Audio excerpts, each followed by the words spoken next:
नमस्कार, मैं हूं आशुतोष और आप देख रहे हैं सत्यहिंदी.com।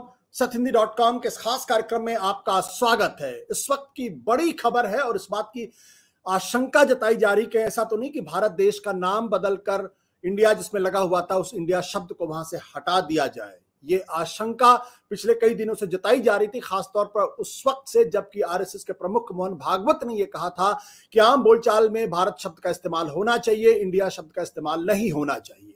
दरअसल ये बात उस वक्त शुरू हुई थी जब 26 दलों के गठबंधन ने अपने नाम को इंडिया नाम रखा गया था। उसके बाद से एक विवाद शुरू हुआ था और ये कहा जा रहा था कि इंडिया नाम को लेकर कहीं ना कहीं मोदी सरकार के अंतर्गत और कहीं ना कहीं बीजेपी और आरएसएस के अंदर एक बेचैनी सी है।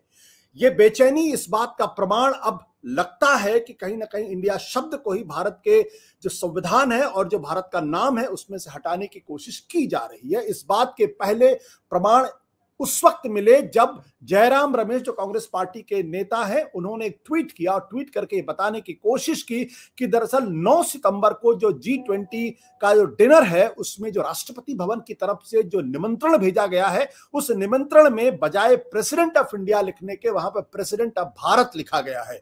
यह अगर किसी मेंबर ऑफ पार्लियामेंट की तरफ से होता, किसी एमएलए की तरफ से होता, बीजेपी किसी नेता की तरफ से होता तो यह बात समझ में आती, लेकिन राष्ट्रपति के नाम में प्रेसिडेंट ऑफ भारत का लिखना यह बहुत कुछ संकेत देता है। ये इस बात को इशारा करता है कि कहीं ना कहीं एक कोशिश हो सकती है भारत के नाम को या इंडिया के नाम, इंडिया का जो नाम है भारत जिसको कहते हैं, उसमें से इंडिया शब्द को हटा दिया जाए। ये बड़ी अजीब और गरीब स्थिति पैदा हो जाएगी, क्योंकि जिस नाम को लेकर हम लोग आजादी के बाद से संविधान लागू होने के नाम से एक भारत और इंडिया को सिनोनिमस के तरीके से यूज करते हैं और कभी इंडिया कहते हैं कभी भारत कहते हैं, अब उसमें से अगर इंडिया नाम हटा लिया जाएगा जिस तरीके के संकेत मिल रहे हैं तो ये एक बहुत बड़े उलटफेर की तरफ इशारा करता है, ये बहुत बड़े राजनीतिक घटनाक्रम की तरफ इशारा करता है। दरअसल जयराम रमेश ने कहा है कि the news is Indeed true, यानी ये खबर अब सच है।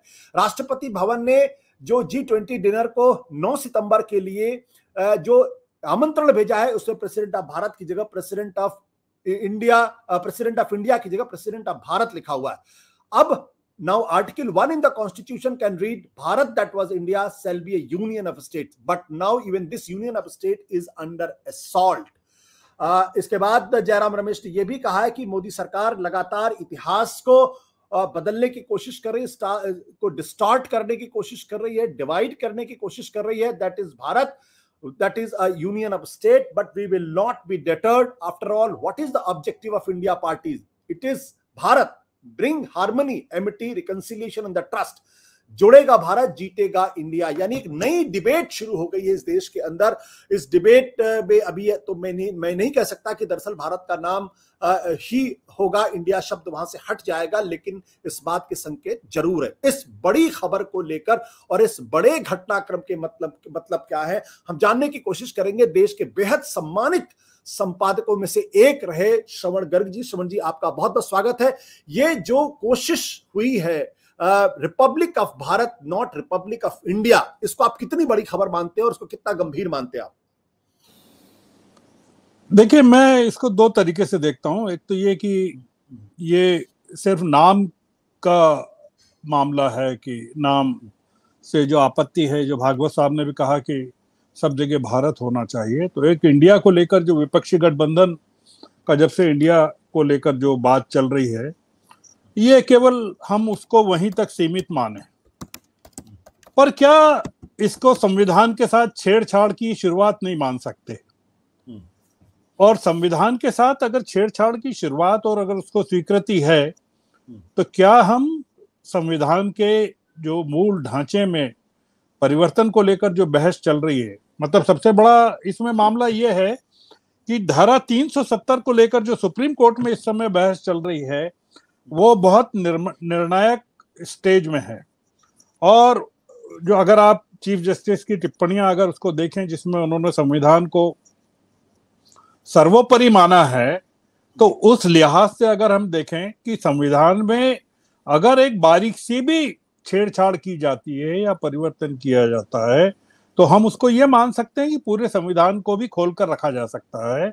और इस तरह की चर्चाएं चल रही हैं देश में, जो सत्तारूढ़ दल के जो लोग हैं, उससे जुड़े लोग हैं, वो इस तरह की बात छेड़ चुके हैं कि देश में नए संविधान की जरूरत है। दूसरा ये कि ये जो स्पेशल सेशन बुलाया गया है और इसमें जो मूल मुद्दे हैं, हालांकि पूरा क्या एजेंडा अभी बताया ही नहीं गया है, एक रहस्य इसके साथ लगा हुआ है कि ये क्यों 18 से 22 तक किस काम के लिए बुलाया गया है, क्या होने वाला है। हमको इस आमंत्रण के जरिए जो जारी हुआ है इसमें कुछ इस तरह के संकेत ढूंढ सकते हैं हम कि इसका कल्मिनेशन जो होगा वो संविधान को के साथ कोई बड़ी छेड़छाड़ या बड़े परिवर्तन के रूप में हमको नजर आ सकता है और वो पूरी की पूरी व्यवस्था को प्रभावित करने वाला हो सकता है। तो इसलिए मैं इसको एक नाम का मामला नहीं मानता हूं, इसको एक शुरुआत मानता हूं। और ये एक जिसको कहना चाहिए ना कि लहर पत्थर जो शांत पानी पर पत्थर फेंक कर वो देख रहे हैं कि इसकी क्या प्रतिक्रिया होती है, क्या प्रतिरोध होता है, क्या विरोध होता है, किस तरह से इसको लिया जाता है। तो बड़े किसी परिवर्तन के पहले की इसको मैं भूमिका भी मानता हूं कि सरकार क्या निरंकुश तरीके से सब कुछ कर सकती है या सरकार इन चीजों को रोकेगी, आगे चलकर आगे नहीं बढ़ेगी। बिल्कुल। आपने दर्शकों को बता दें कि दरअसल ये जो कार्यक्रम आज इस वक्त हम कर रहे हैं वो इसलिए कर रहे हैं क्योंकि कहीं ना कहीं एक आहट से सुनाई पड़ रही है कि भारत और इंडिया जो भारत का नाम है उसमें से इंडिया शब्द को शायद हटा दिया जाए। और ये बात मैं इस आधार पे कह रहा हूं क्योंकि 9 सितंबर को G20 डिनर में राष्ट्रपति की तरफ से जो आमंत्रण जाता है, जो निमंत्रण पत्र जाता है, उसमें रिपब्लिक ऑफ भारत के नाम से निमंत्रण गया है। पहले रिपब्लिक ऑफ इंडिया की तरफ से नाम जाता था। अब ये रिपब्लिक ऑफ भारत और रिपब्लिक ऑफ इंडिया इस बात के संकेत हैं क्योंकि अगर राष्ट्रपति के यहां से कोई निमंत्रण जा रहा है तो उसको वाकई में गंभीरता के साथ लेना चाहिए। यानी काफी सोच विचार के बाद रिपब्लिक ऑफ इंडिया की जगह रिपब्लिक ऑफ भारत शब्द का इस्तेमाल किया गया है। और अगर किया गया है तो उसके मायने क्या है? प्रेसिडेंट ऑफ भारत और प्रेसिडेंट ऑफ इंडिया, यानी प्रेसिडेंट ऑफ इंडिया जो है वो भारत के राष्ट्रपति, पहले प्रेसिडेंट ऑफ इंडिया के नाम से ये निमंत्रण पत्र जाता था। आप समझ रहे हैं कि मैं बार बार इंडिया और भारत को लेके, शब्दों को लेके थोड़ा सा गड्डमड हो रहा है, बट हकीकत ये कि जो आमंत्रण गया है वो प्रेसिडेंट ऑफ भारत के नाम से गया है, पहले वो प्रेसिडेंट ऑफ इंडिया के नाम से जाता था। तो क्या ये इस बात के संकेत हैं? जो सवाल मैंने श्रवण जी से पूछा था वही सवाल मैं राहुल जी से भी करता हूं, राहुल जी से भी करूंगा। राहुल जी, जो इस देश के बहुत ही सम्मानित संपादकों पत्रकारों में उनका नाम आता है, क्या सर ये बहुत सिर्फ नॉमेनक्लेचर का प्रश्न है कि ठीक है इसमें क्या फर्क पड़ता है, president of Bharat president of India की जगह प्रेसिडेंट ऑफ भारत कर दीजिए, क्या छोटी सी घटना है, सिर्फ नॉमेनक्लेचर का प्रश्न है? ये ऐसे पद के साथ परिवर्तन किया गया है जो देश में गणतंत्र का सर्वोच्च पद है।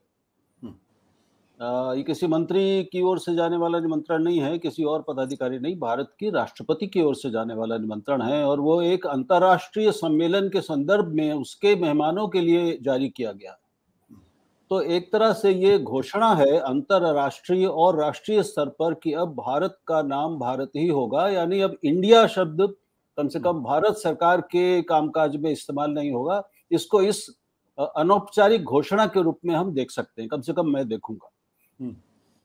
अब ये बहस बहुत पुरानी भी है और इस पर संविधान सभा में भी बहस हुई थी कि भारत हो कि इंडिया हो, उस समय भी भारत के नाम की बात की गई थी और इंडिया का विरोध भी हुआ था, लेकिन उसके बावजूद बहुमत से इंडिया दैट इज भारत ये तय किया गया। मैं निजी रूप से मैं समझता हूँ हम सभी लोग भारत के पक्ष में होंगे, मैं तो हूं ही। लेकिन उसके साथ ही जैसा श्रवण जी को मैं सुन सका कि इसको अकेली एक घटना के रूप में देखना नादानी होगी, क्योंकि हम इसका संदर्भ क्या है और इसका परिप्रेक्ष्य क्या है, इसका एक इतिहास है। और पिछले कुछ दिनों में हम देख रहे हैं कि जिस तरह के काम और प्रयास हुए हैं, तो ये बिल्कुल साफ है कि इस सरकार और शायद सत्तारूढ़ दल की, भारतीय जनता पार्टी की मंशा है इस संविधान में बड़े बदलाव करने की। और प्रधानमंत्री की आर्थिक सलाहकार समिति के अध्यक्ष विवेक डिब्रॉय जो अर्थशास्त्री हैं, जब वो इस पर पूरा एक उन्होंने लेख लिख दिया भले ही बाकी सदस्यों ने अपने आप को उससे अलग किया हो, लेकिन वो प्रधानमंत्री के करीब हैं, उसके अध्यक्ष हैं, वो केवल सदस्य भी नहीं है। तो इसको तो एक बहुत साफ साफ संकेत के रूप में ही देखा जा सकता है, ये कोई निजी बात नहीं हो सकती। आपने कहा कोई जी प्लीज। और ये भी हम स्वर कई दिनों से पहले से भी रहे हैं, लेकिन उग्रतर और मुखरतर होते रहे हैं पिछले कुछ महीनों में और सालों में भी। हम देखेंगे कि ये संविधान भारत की आत्मा के, भारत की संस्कृति के अनुकूल नहीं है और इसे बदलने की जरूरत है।